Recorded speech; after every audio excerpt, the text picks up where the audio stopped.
Paro has a dream, and there's no one who can interpret it to him to his satisfaction. They gave interpretations, but Paro was not happy with that. Until they bring out Yosef. Yosef's brought out from his prison, and hasn't been presented very well by the Sarah Mashkin. Nar, Ivri, young boy, Ivri, he's a foreigner, yes, Eved. But Yosef goes along, and Yosef's really, really anxious to get out of the prison. But let's see what how Yosef answers, says Paro. Paro says to Yosef,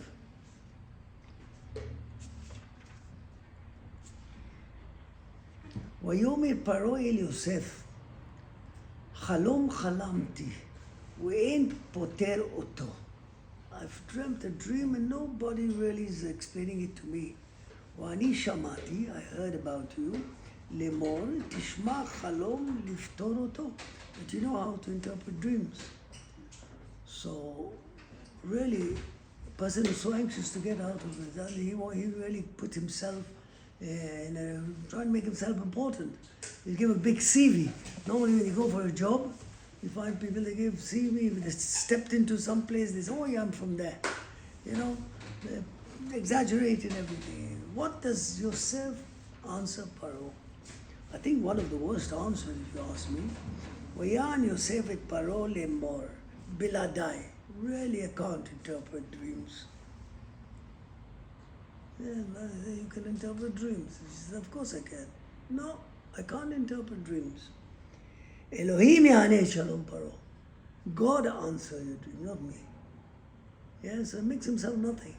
And it's Hashem. And here's a disbeliever, here's a person who over there, but now Yosef is talking to him about God. Yeah, Elohim. No. Yeah, Yahane Paro. It's not me, God is the one who interprets. Okay? וידבר פרעה אל יוסף בחלומי, and he gives all the chalom, and Yosef gives the interpretation of the dream, and he says the 7 fat years of plenty, will be swallowed up by the 7 the famine years, that people not even know that there was a time of plenty. It will be so bad. But here's something which is a bit difficult.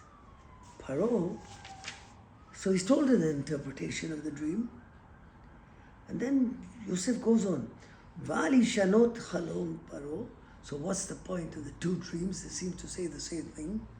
So Yosef says that's because God is going to do it quickly. Jaldi, we're going to make it quick. Yeah? It's going to happen very soon. Yeah? Now Yosef goes on, Ve'ata yare Paro ish navon chacham ve'shiteu al eretz Mitzrayim. Now you choose someone and appoint him on Eretz Mitzrayim. Yaseh Paro b'ivkat pikudim al kol haaretz. And Yosef goes into details how Paro should go about it. Yeah? V'chimesh et Eretz Mitzrayim b'sheva shnam, and make the land strong in his years. V'kapsu et kol ha'ochel asherim, take all the food and store it in cities under the control of Paro, of course. And this food will be like a guarantee for them that they should have food. Yeah, we don't take it as here's a big king, Paro. Here's a young boy who's taken out from the prison. They ask him to interpret the dream. He interprets the dream. But what right has he got to give Yosef? What right has he got to give the king, this big king, he's telling him what to do? I asked to interpret the dreams. Interpret it, that's enough. You want to tell me what to do? Paro, the kings were not like today. Yeah, the kings were there. You give a chapcha, like, what? So, and Yosef tells him what he has to do. And Paro accepts it, and he says, and he finds out, oh, there's no one like you, whatever. Really, Ezra Atiyah asked the question, he says, how can Yosef add on something which has already been asked to such a great king? So he explains, where Atah is Paro asked him, and now what? And then he went on. But it doesn't seem to fit in the words. Ve'ata, it doesn't say Paro said Ve'ata. Yeah? It looks like Yosef saying Ve'ata. Anyway, so I think the answer is what we mentioned before. Yosef doesn't take any credit for himself. He says, God will answer Shalom Paro. He is going to interpret it for you, not me. I'm nothing. If you believe that God is doing it, God told in the interpretation, it came to Yosef's head that Hashem was telling him, this is what you tell him. This is not only the interpretation of the dream, but how to get out of it, how to sort out the problem. And that was part of what Hashem put in Yosef's mind to say. So it's all continuation. That Hashem was telling him not only the interpretation, but also how he should help Paro to get out of the problem. That was Yosef. When you believe that Hashem is doing it, Hashem will not let you down. He'll make sure that you get the right machshavot, the right thoughts to sort out the problem as well. This is we learn from Yosef.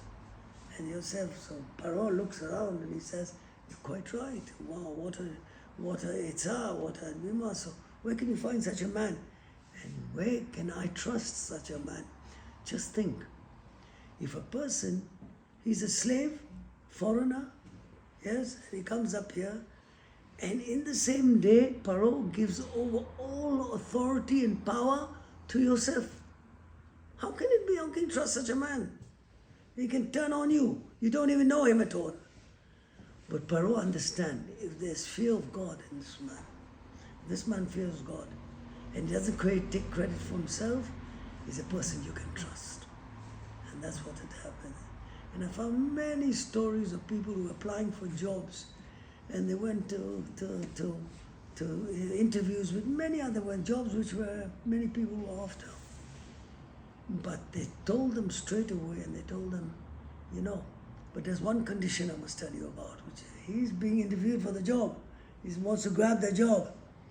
But the principal, he said, I have to go take 5 days off early on winter. I have to take my Yamin Tov in. Right?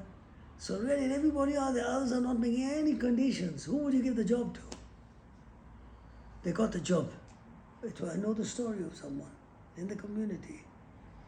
And they got the job, and she later asked, why did you choose me? Why did you give me the job? He said, because you stand by your principles. If you stand by your principles and you fear your God, we can trust you. Shabbat Shalom.